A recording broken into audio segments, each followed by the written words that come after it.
മഹിതം മലയാളം.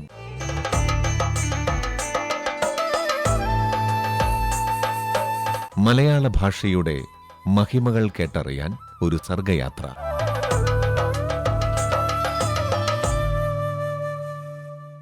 ഇന്ന് മഹിതം മലയാളം അവതരിപ്പിക്കുന്നത് ഡോക്ടർ സിബു മോഡയിൽ. സഹ്യനും മലയാളവും. സഹ്യപർവ്വതം മലയാളികളെ ദക്ഷിണേന്ത്യയിലെ വേറിട്ട ഒരു ജനതയായി മാറ്റുന്ന ഭൂമിശാസ്ത്ര ഘടകം മാത്രമല്ല, മലയാള ഭാഷയുടെ വ്യതിരിക്തതയ്ക്ക് അടിസ്ഥാനം കൂടിയാണ്. തമിഴിൽ നിന്ന് വ്യത്യസ്തമായി മലയാളത്തിനുള്ള പ്രത്യേകതകൾ AR രാജരാജവർമ്മ 6 നയങ്ങളിലൂടെ അവതരിപ്പിക്കുന്നുണ്ട്.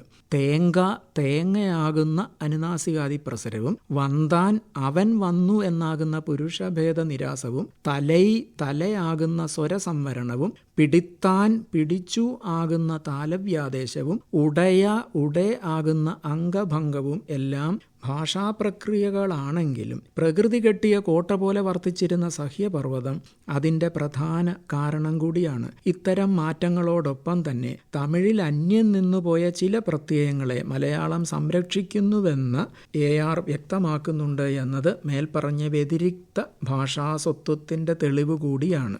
സഹ്യപർവ്വതം ഭൂമിശാസ്ത്രപരമായ ഘടകമായി മാത്രമല്ല, സാംസ്കാരിക സ്വത്വം കൂടിയായി നമ്മുടെ ഭാഷയിൽ നിറഞ്ഞു നിൽക്കുന്നു. വള്ളത്തോൾ മലയാളത്തിൽ ദർശിച്ചത് സഹ്യഗിരിയുടെ അടിയുറപ്പാണ്. മലനാടും ഇടനാടും തീരപ്രദേശവും ചേർന്ന ഭൂപ്രകൃതി മലയാള ഭാഷയുടെ വൈവിധ്യപൂർണമായ സമ്പന്നതയുടെ അടിസ്ഥാനമാണ്. അച്ചടിയുടെയും വൈജ്ഞാനിക സാഹിത്യത്തിൻ്റെയും പ്രാമുഖ്യം ഇടനാടിനുണ്ടായിരുന്നെങ്കിലും ഒട്ടേറെ ഗോത്രഭാഷകളും അതിൻ്റെ ഭാഗമായ അറിവും മലയാളത്തിൻ്റെ ഭാഗമായത് മലനാട്ടിലൂടെയാണ്.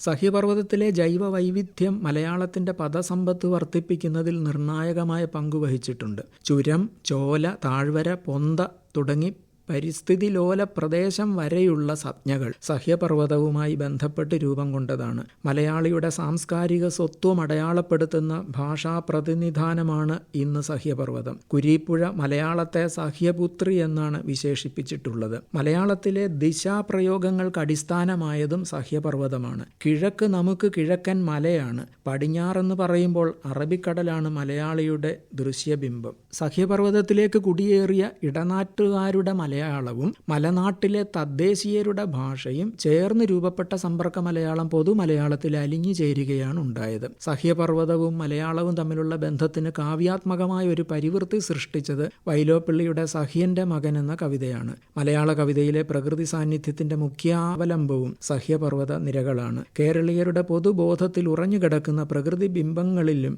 അതിന്റെ ഭാഗമായ ഭാഷാ വ്യവഹാരങ്ങളിലും സഹ്യപർവ്വതം നിറഞ്ഞു നിൽക്കുന്നു. സഹ്യനുണ്ടാക്കിയ സുരക്ഷിത തടസ്സം അരിച്ചെടുത്ത ഭാഷയാണ് മലയാളം. കടൽ കടന്നെത്തിയ ഭാഷാ സ്വാധീനങ്ങൾ പലപ്പോഴും സഹ്യപർവ്വതത്തിൽ തട്ടി നിൽക്കുകയാണുണ്ടായത്. സഹ്യപർവ്വതം ഇല്ലായിരുന്നെങ്കിൽ തമിഴിൻ്റെ ഒരു ഉപഭാഷയായി മലയാളം നിലനിൽക്കുമായിരുന്നു എന്ന് നിരീക്ഷിക്കുന്നതിൽ തെറ്റില്ല.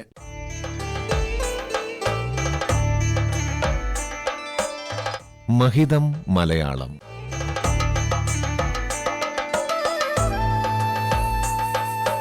മലയാള ഭാഷയുടെ മഹിമകൾ കേട്ടറിയാൻ ഒരു സർഗയാത്ര.